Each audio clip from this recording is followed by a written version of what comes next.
Hey everybody, it's Steve, and about 3+ years ago now, I did my rankings for all the breakthroughs in surviving Mars to that point.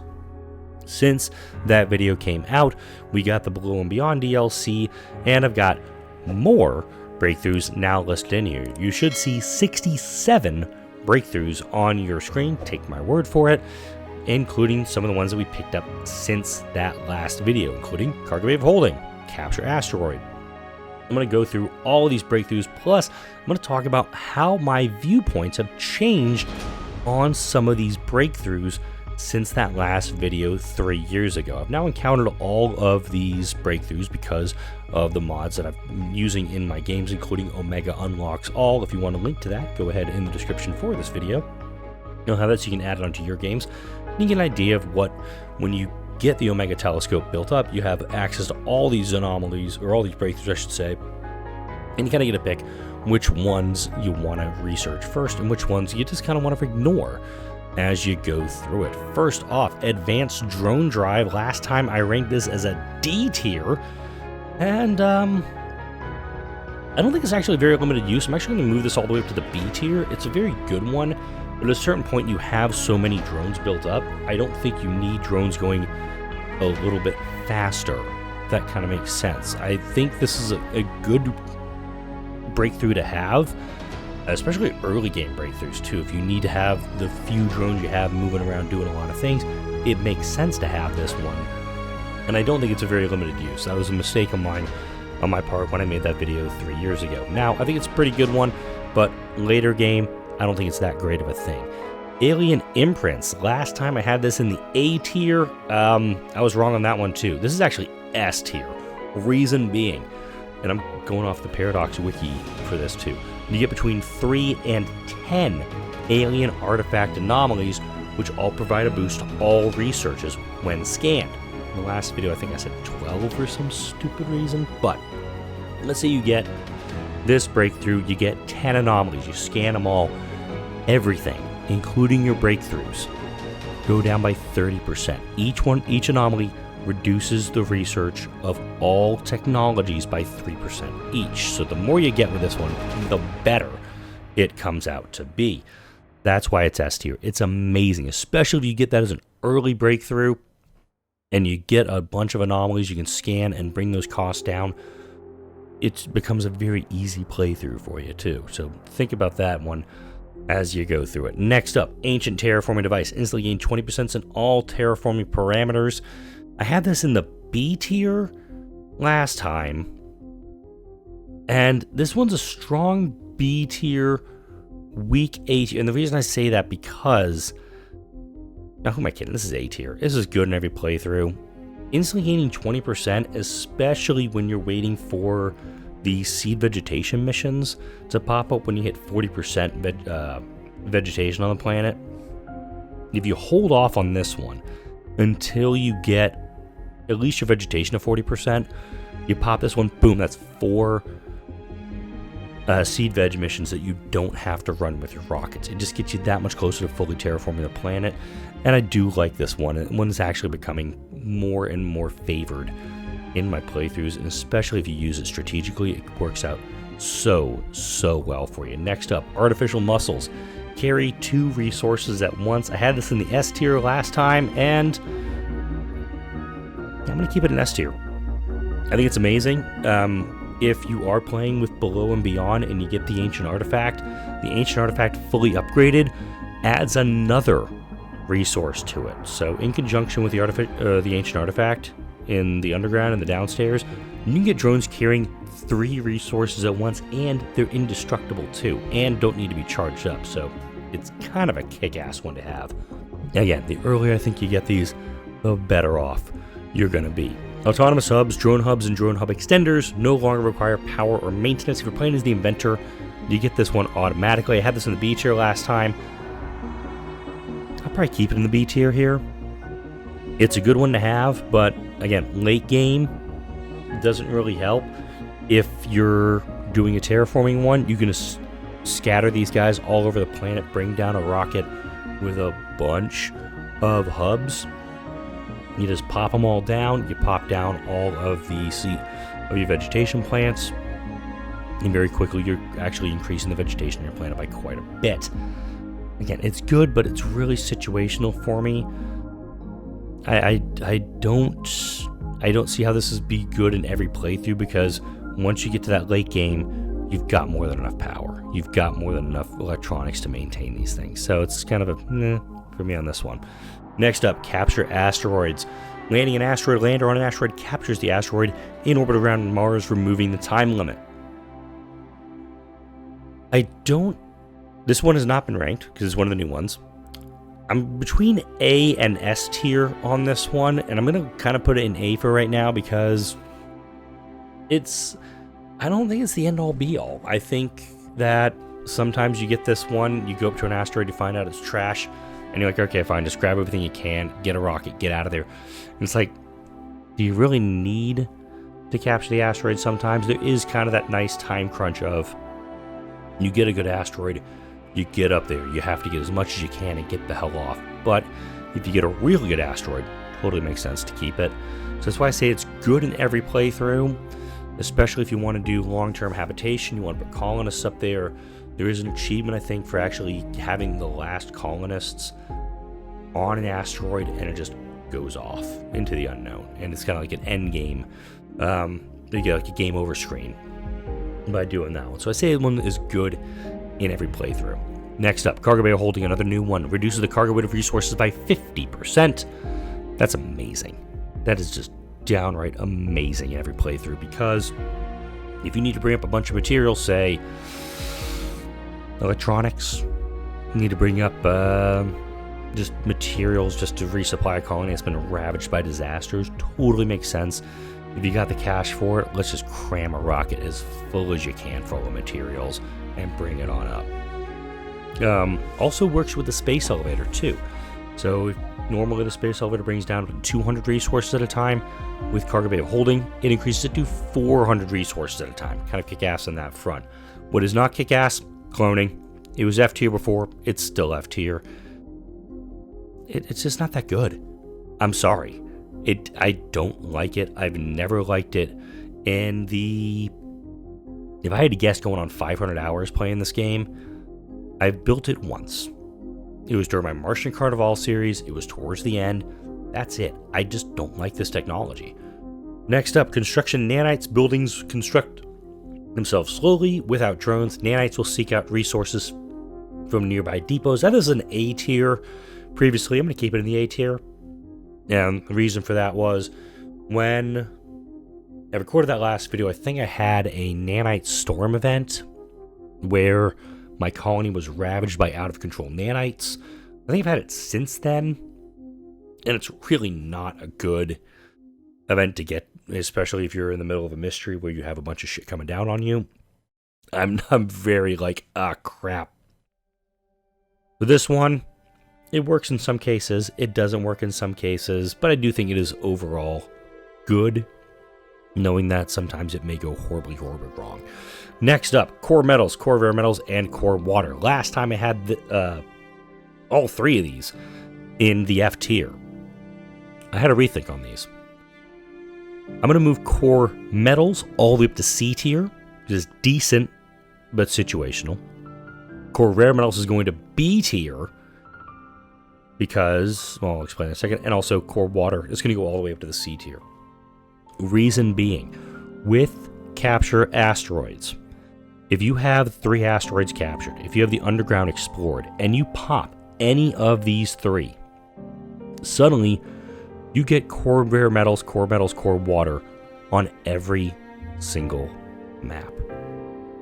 So imagine you have an asteroid mining outpost, and suddenly there is 100,000 rare metals underneath you now.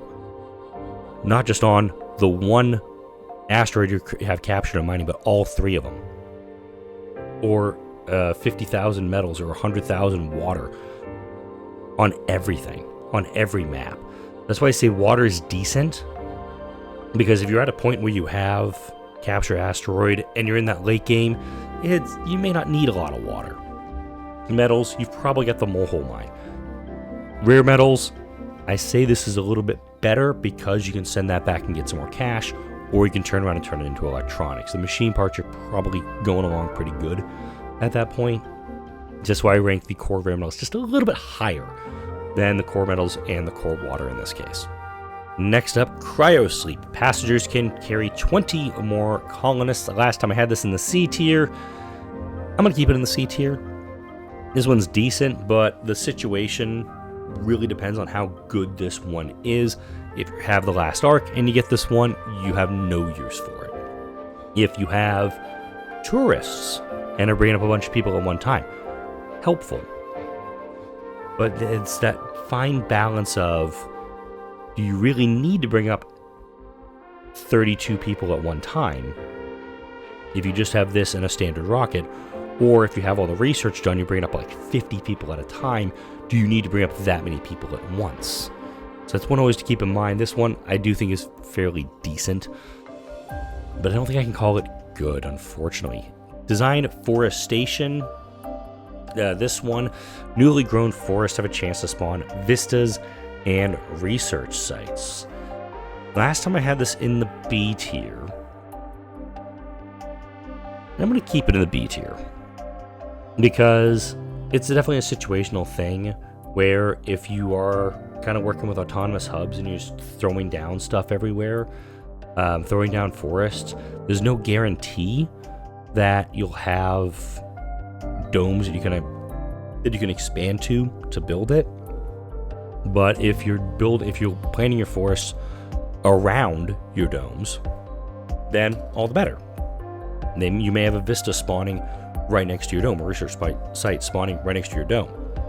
And if you're playing as a geoengineer, you automatically get this one, so it kind of makes it a little bit easier to make this one good. But again, this is definitely a situational breakthrough where it can work in your favor or it could be like, whatever.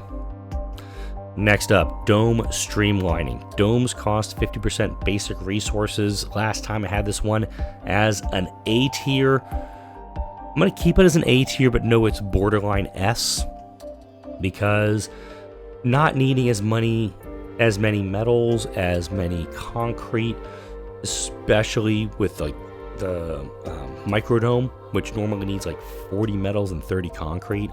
Suddenly you get dome streamlining, it costs 20 and 15. You can just cram it full of solar panels or of Stirling generators, and you have this protected area where you have a bunch of power being produced.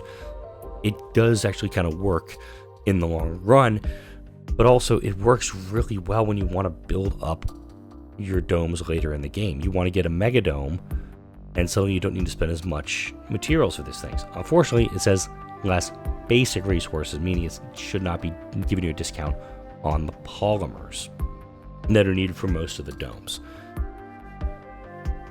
Next up, dry farming. Water requirements of food is reduced by 50% in farms, hydroponic farms, and open farms. Last time I had this as a D tier for very limited use.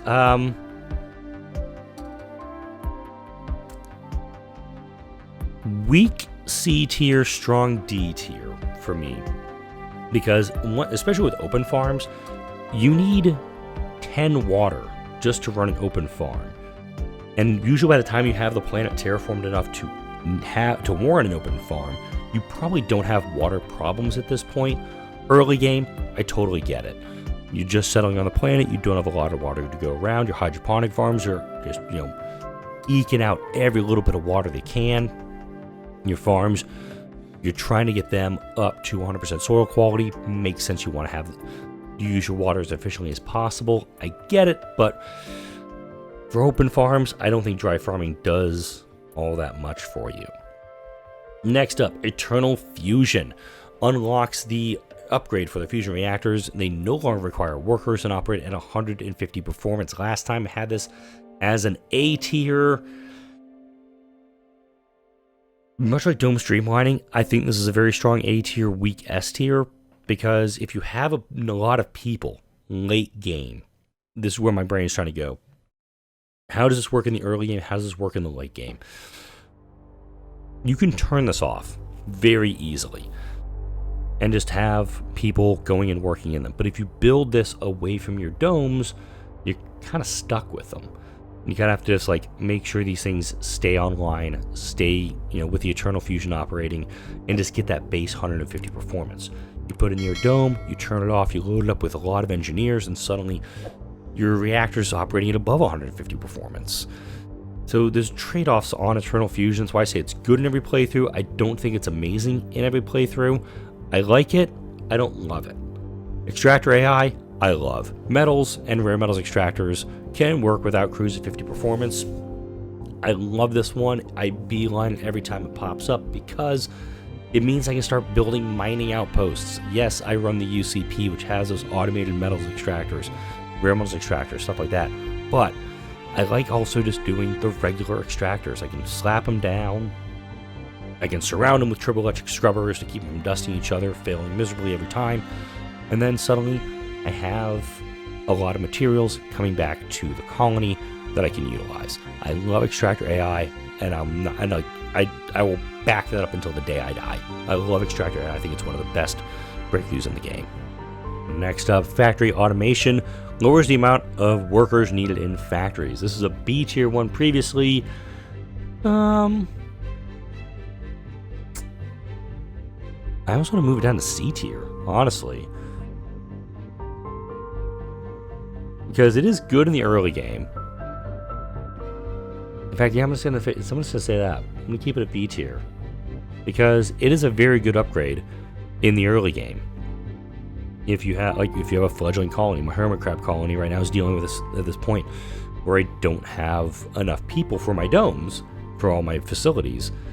It does make sense to have this online to lower the number of workers I need in all of them and make these factories a little more efficient. So I like that. Plus you can turn it off. I think you can turn it off.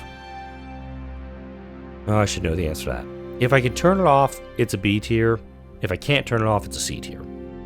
Because usually in the late game, you're running out of space to employ people, so you want to actually have buildings you can turn off, like Eternal Fusion in this case. And also Extractor AI, you can turn those off and have people working in them.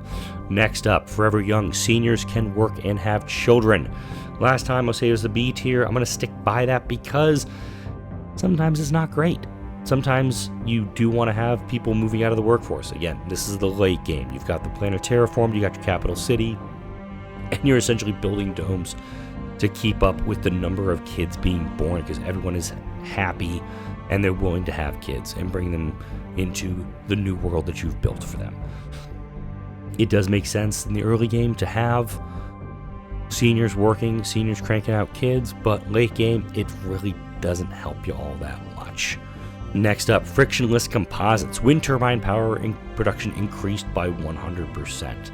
Last time I had this as an A tier, but I think this time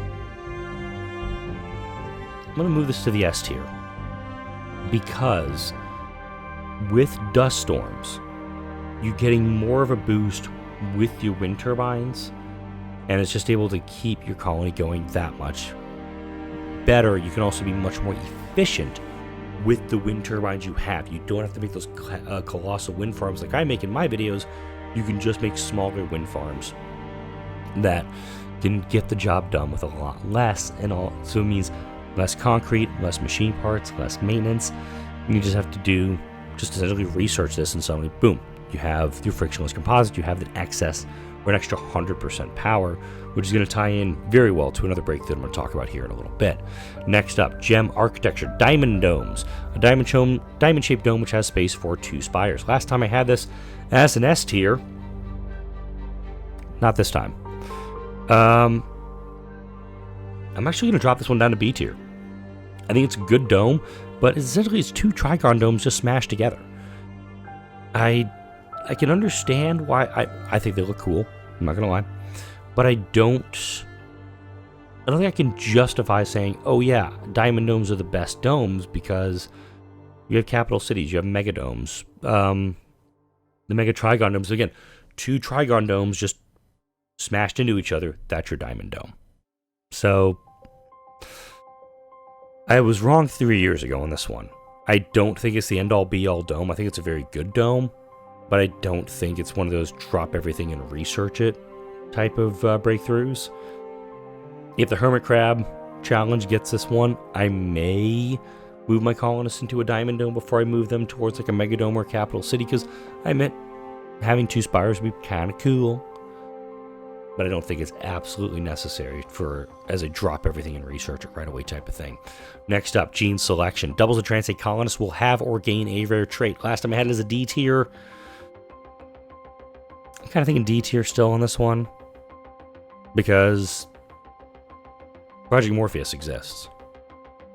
It just, you have Project Morpheus. It'll provide those rare traits sometimes to colonists.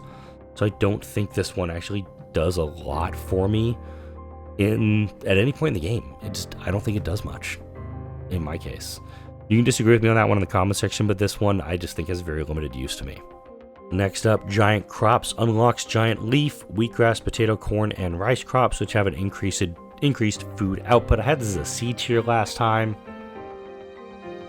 I'm going to put this in D tier. I'm going to bump this one down because as you're researching through the biotech tree, you do get the ability to make quinoa, which takes the same amount of time as it does to make corn, but you get a higher yield out of it. I don't think there's a reason to go for giant corn, giant potatoes. Maybe giant corn and quinoa might fight a little bit with it, but I don't think this one has very good use, especially once you get outside and start using open farms. Giant crops doesn't even apply to it. You can't have giant corn growing in an open farm. You can't have giant potatoes in an open farm. In my head, it makes sense if you're not doing any terraforming. But if you're doing terraforming, I don't think it has much of a use for it, unfortunately. What does have a lot of use? Global support. Didn't include this in the last video. This one unlocks the unique building and RC vehicle of a random sponsor. It's repeatable and can be researched multiple times, meaning that if you research it all the way through, you can get the unique building and RC vehicle of every sponsor in the game. If you're playing as a non-USA sponsor and you get the Mega Mall, you take care of everything in one go. This is S tier. I drop everything and try to research this one as much as possible when I get it, because it does so well. For me, at least. I love it. And this one, when I first discovered it, I honestly thought the game was broken and it was a glitch that I had found. But no, it's an actual breakthrough. I love it. I think it's amazing. Which it just kind of fits the bill for the S tier for this one. Next up, good vibrations. Domes restore +5 sanity to their inhabitants every soul. I had this as a C tier last time.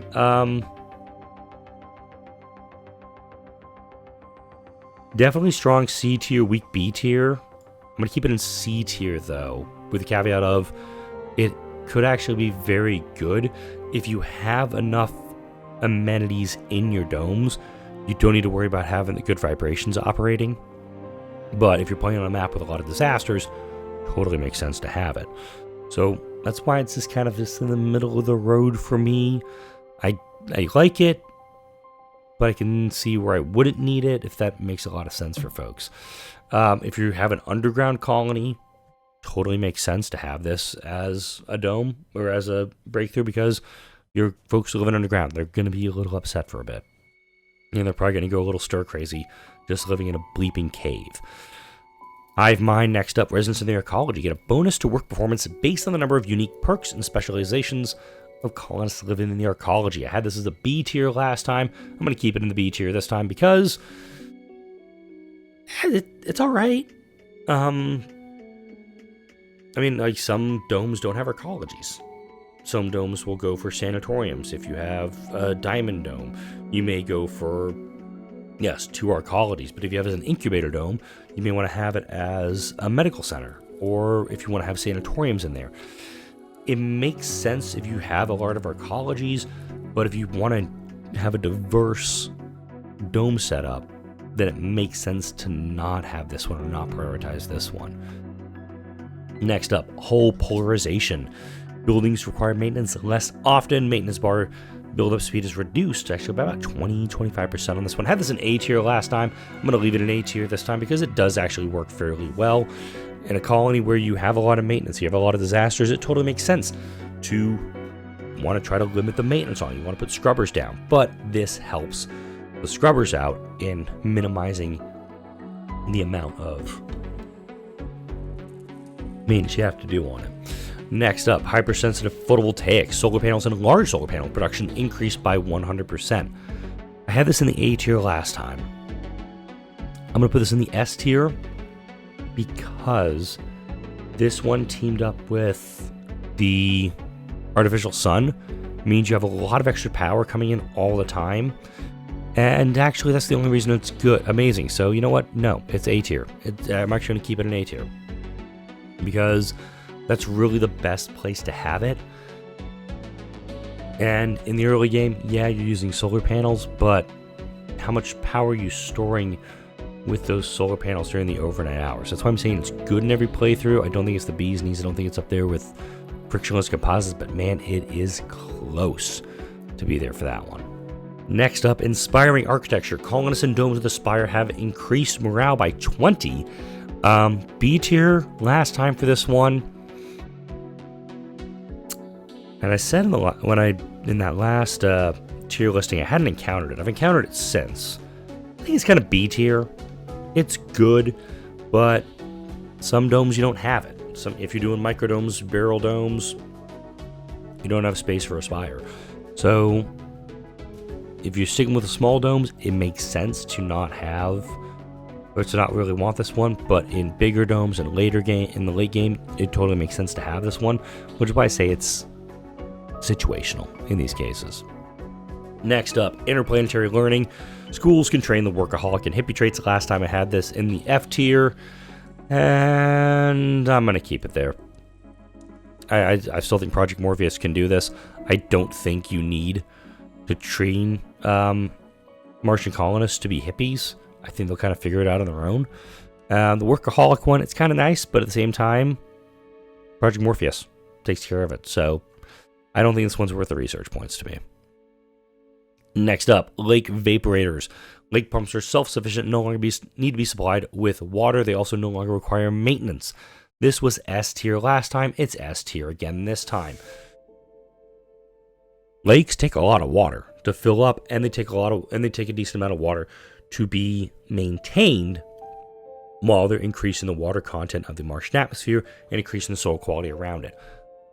You can build lake districts. You can go drop down a hub somewhere or an RC commander with materials, and suddenly, boom, it's popping down lakes all over the place.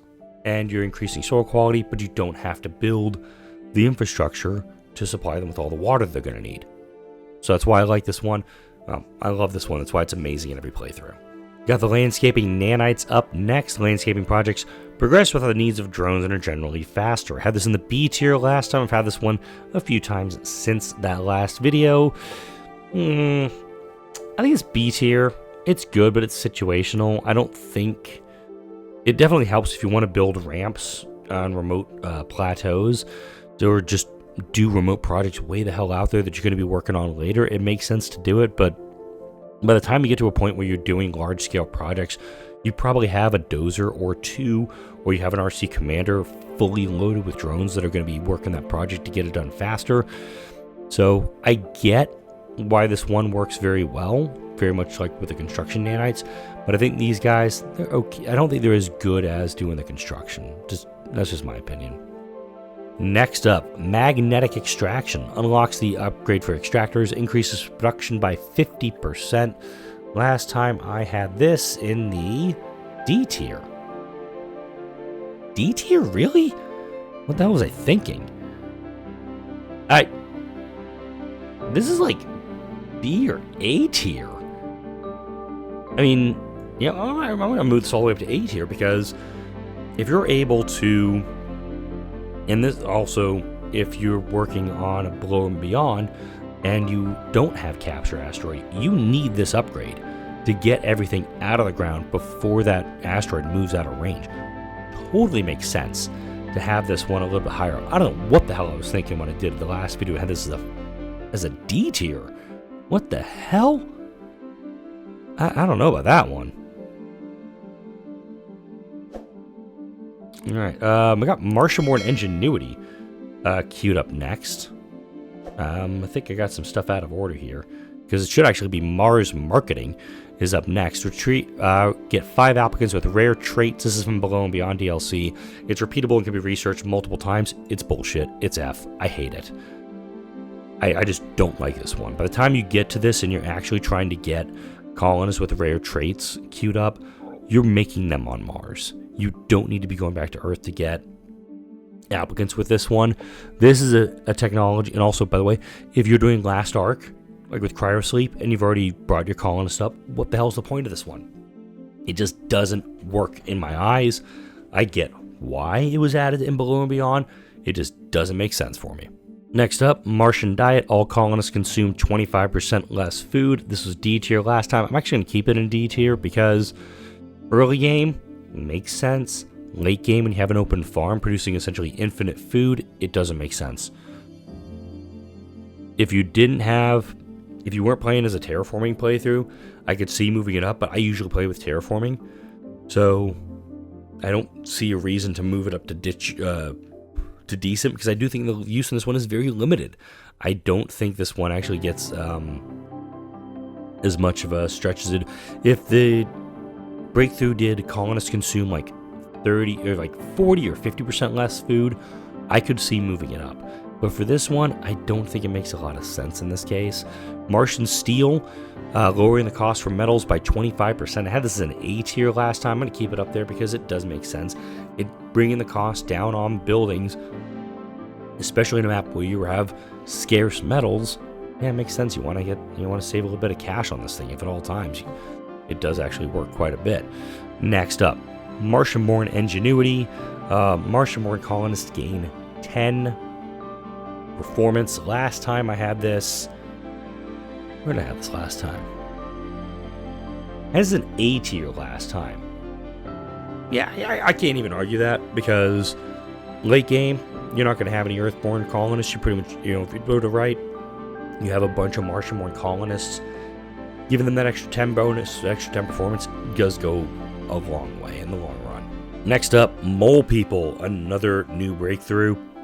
Colonists restore sanity while sleeping in the underground instead of losing sanity. Colonists also gain 10 morale when they're in the underground. This is from Below and Beyond. This is very limited use, if not even worth the research points to me.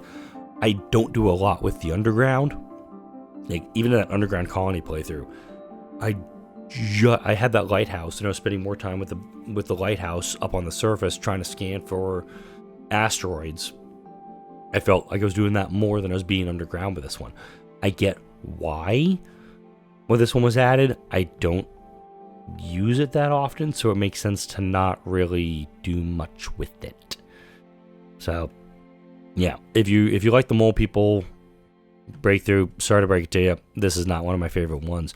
Multi-spiral architecture, oval dome, an elongated dome which has space for 2 spires. This was an S tier last time, and like the gem dome, or the diamond dome, I'm moving it down. Essentially, this is 2 basic domes smushed together. So that's why it goes to decent, because at least the diamond dome is 2 trigon domes. They're mid-sized domes pushed together. This one is just, it's like 2.5 maybe basic domes pushed together. It looks cool. It's got that going for it.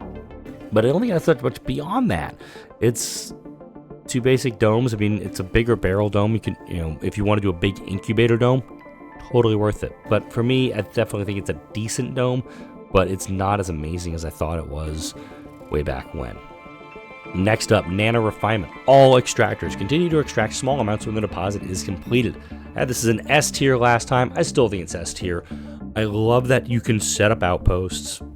You can still have them hooked in, and they're still going to be pulling a little bit of stuff for you, even after the deposit's gone. I like how that works, especially in games, like I mentioned, where you don't have a lot of resources at a particular site. It makes sense to have something like this, to just be able to pull just a little bit out, even if it's not a lot. By the late game, when you have most of your deposits depleted, this is really helpful, because you can just keep pulling just a little bit out and just making it worth having that extractor there all that time. Next up, Neo Concrete. Dome concrete costs reduced by 80%. Had this in the A tier last time. I'm going to keep it in the A tier because this one, combined with Martian Steel, combined with Dome Streamlining, the domes are stupid cheap. But, again, maps so you don't have a lot of materials. This goes a long way if you have like nano refinement and you need to be building domes but don't have access to a lot of concrete deposits. I like this one. I don't think it's amazing, but it is still damn good. Next up, Neural Empathy unlocks the Empath rare trait, raises the morale of all colonists in the dome. The effect stacks with other empaths. I had this in D tier last time.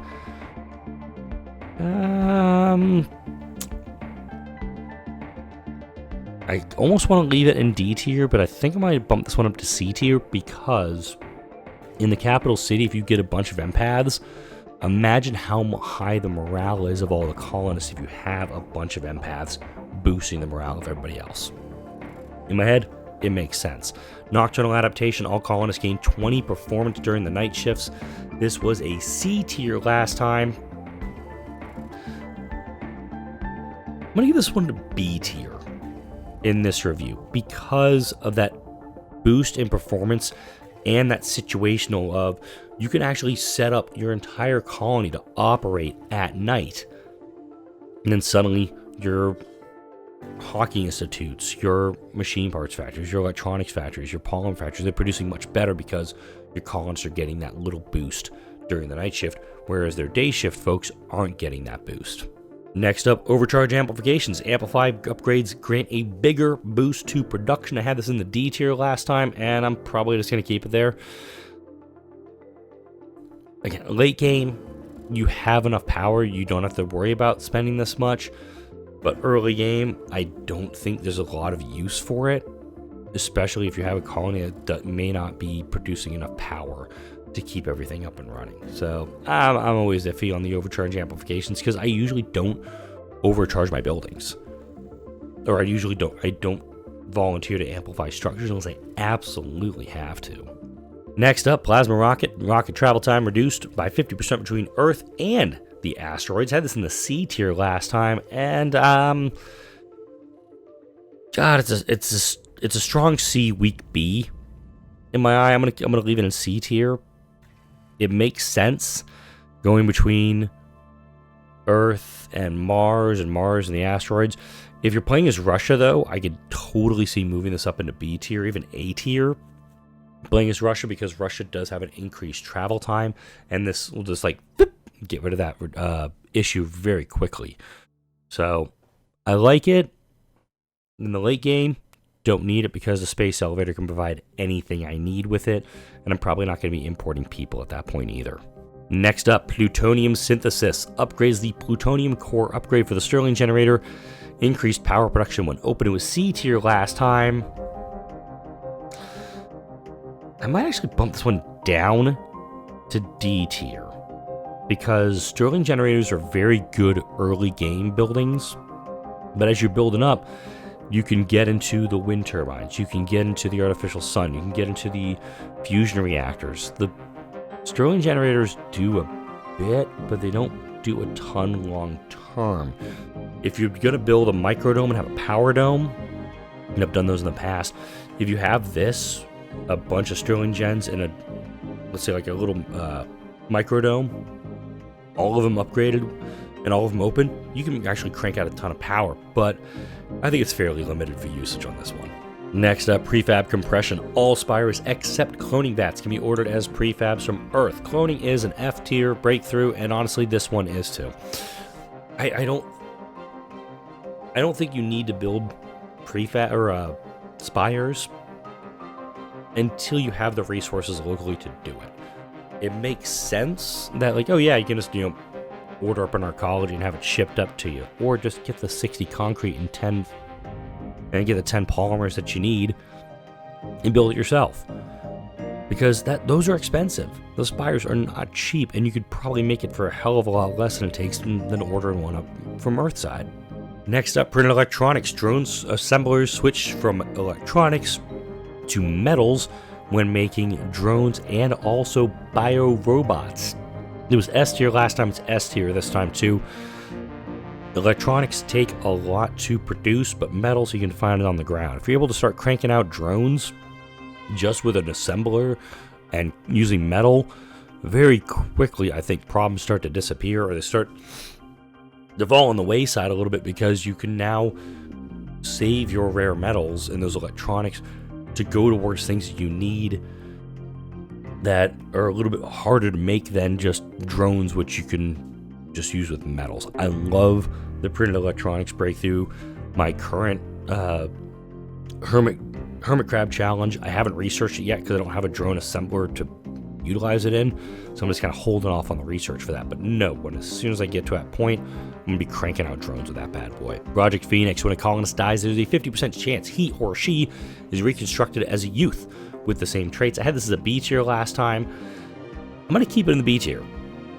I like this breakthrough a lot, but late game, when you don't have the space for anybody in the colony, if a colonist dies and Project Phoenix selects them and reconstructs them, it's like, okay, cool, I have this homeless kid now who's lived 2, 3, 4, 5 lives in my colony. So this one, I like it, but I do know how it can go very wrong in the late game. Next up, rapid sleep. Colonists need to sleep for only 1 hour and regain twice as much sanity when sleeping. I would kill for this in my personal life because I'm not sleeping enough and I feel like I'm losing my mind. It's good in every playthrough because when you have a lot of disasters, the sanity starts to slip, and the rapid sleep does actually go, I think, a long way in that process. So totally keeping that in A tier. Next up, resilient vegetation halves the water and temperature requirements of grass, bushes, trees, and open farm crops. I had this as an S tier last time. I don't think I can keep it up there, though. I'm actually going to drop it down to A tier because it's good. It is borderline great, but if you get this in the late game, it's kind of worthless because you already have your bushes, your trees, your grass. You have these things already growing, but resilient vegetation, if it comes along too late in your gameplay, it's kind of a moot point. Early game, awesome. Late game, meh. But overall, it's good, borderline amazing to have. Next up, safe mode. When a colonist suffers a sanity breakdown, they fall asleep after 6 hours and wake up after 6 hours with 70 sanity. Pair this up with rapid sleep. It's amazing. Also, colonists cannot self-terminate or gain flaws due to a sanity breakdown. That's good in every playthrough because picking up flaws, that's bad. You got to build a whole building, the sanatorium, to fix that stuff. So it's kind of helpful if you have this to kind of stop that before it goes too terribly wrong. Service bots. You spend 10 electronics on a building and they suddenly need no longer needing workers and operate at 100 performance. This includes the mega mall, the casino, the diner, the space bar, electronics store, art store, the Lochi amusement park. This is brilliant. I love it. In the late game, you can turn it off. You can put people back into the buildings. But overall, if you have a small colony where you need a lot of help and you want your people working in your factories and your research buildings, this is the place to have it. It's S tier. I absolutely like this one. And I'm kind of hoping I get it soon in the Hermit Crab Challenge because I would really need a breakthrough that's going to get people into the facilities I need them into and not mine, and not the service buildings. Next up, arguably the worst breakthrough in the game, Soylent Green. Bodies of dead colonists are converted into food. It's F tier. I get the reference to the film. It's still shit. This breakthrough is shit.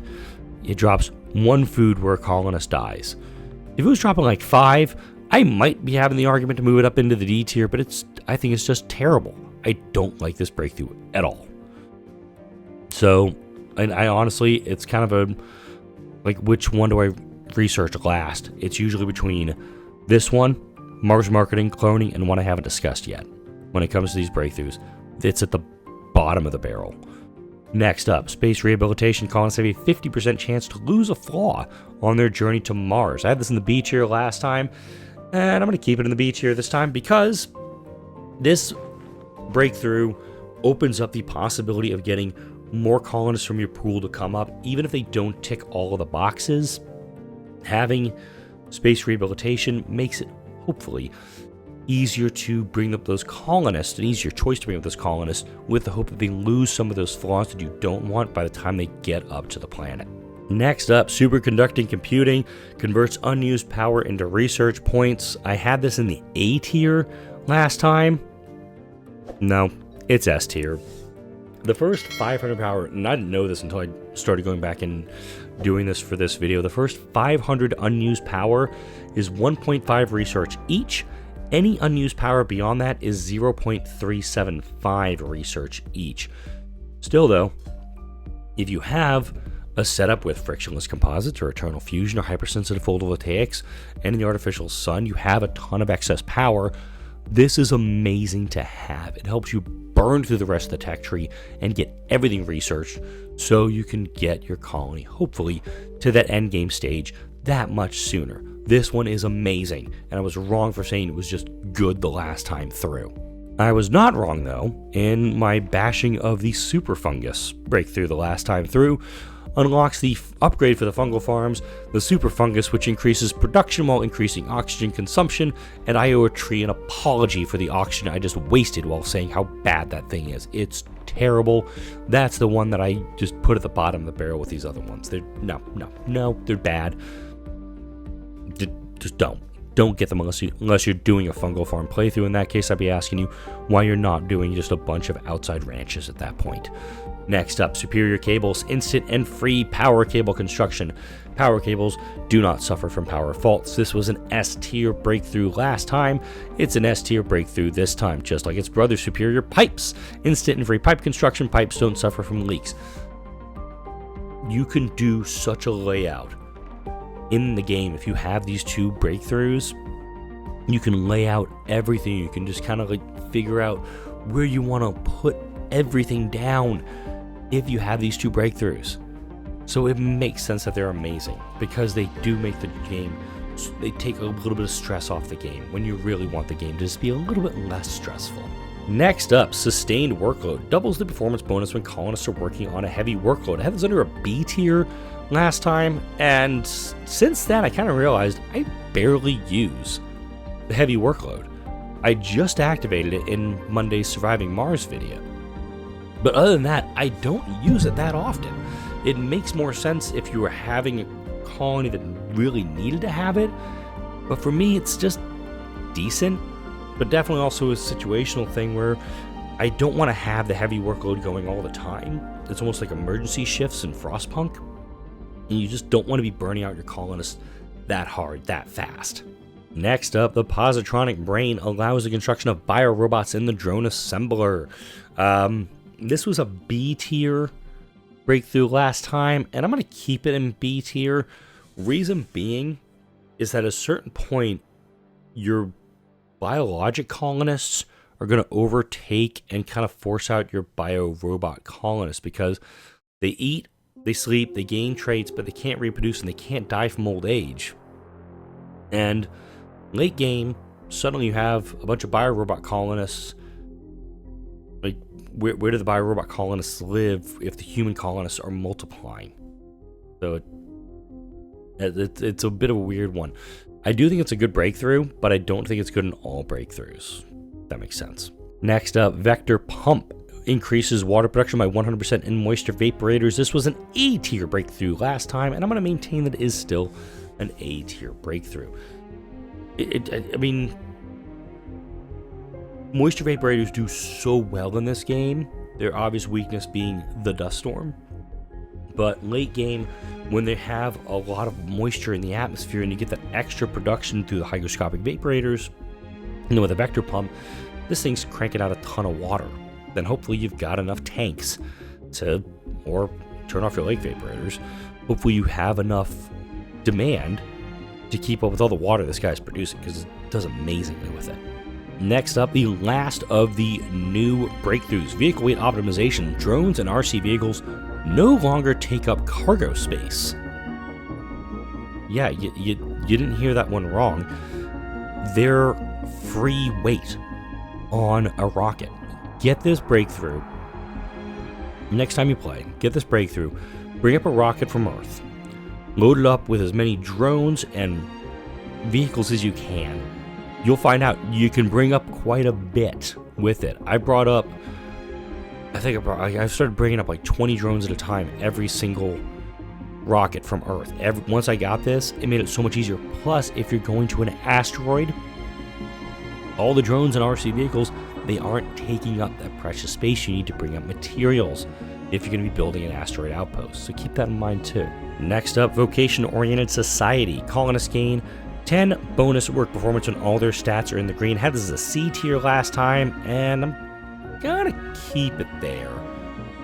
It does help a little bit, but you combine that with like Martian-born Ingenuity and all these other effects. This one, it works a little bit, but I do think what you need to do to get to this point makes it a little bit harder to earn this one almost. Alright, second to last one now. Wireless power, recharge station service drones in a 3 hex range instantly. And I still rarely use the recharge stations. That's why it's limited use for me. If I was a player that would build more recharge stations or have it more set out, actually having rhyme or reason for it, it would make sense to have the wireless power set up elsewhere. But again, with the ancient artifact, if you doing a below and beyond and you get that, this is worthless. If you get the ancient artifact and you pull wireless power after you've upgraded the artifact to full, this goes to F tier because the drones never need to be charged again. So I do think it's limited use, but also even during cold waves, the drones are hanging out pretty close to the drone hub anyway, so they're not going to be just sitting out in the cold, burning through their battery power. They're going to be staying close and quickly top off and get recharged if needed. Alright, last one, Zero Space Computing, is the increased research production by 25% in the Logi Lab, Research Lab, and Hawking Institute. It was A tier last time. That's where I'm going to keep it this time. I do like the fact that you can get, hammer out 10 electronics and suddenly you've got a 25% boost in your research.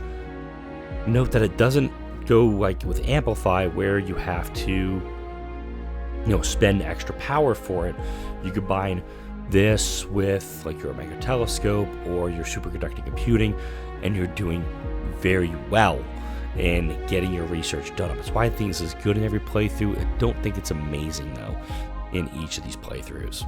But that does it for this list. Quite a few changes, actually. Looking at it, my original tier list going over to this one.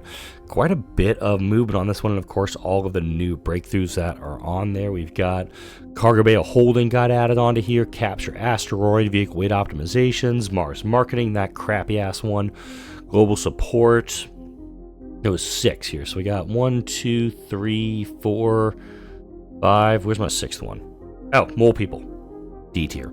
So, bit of a spread on how this shook out on my re-examination of the breakthroughs in this game. If you disagree with me, comment section. That's where you want to leave that stuff. That is where I do read and respond to almost every comment that is left on this. If you do want to pick up the Omega Unlocks All breakthrough, where you get all 67 breakthroughs when you build the Omega Telescope, I got that link in the description for this video. Like, comment, share, and subscribe if you enjoyed this video and all the videos that come out on this channel.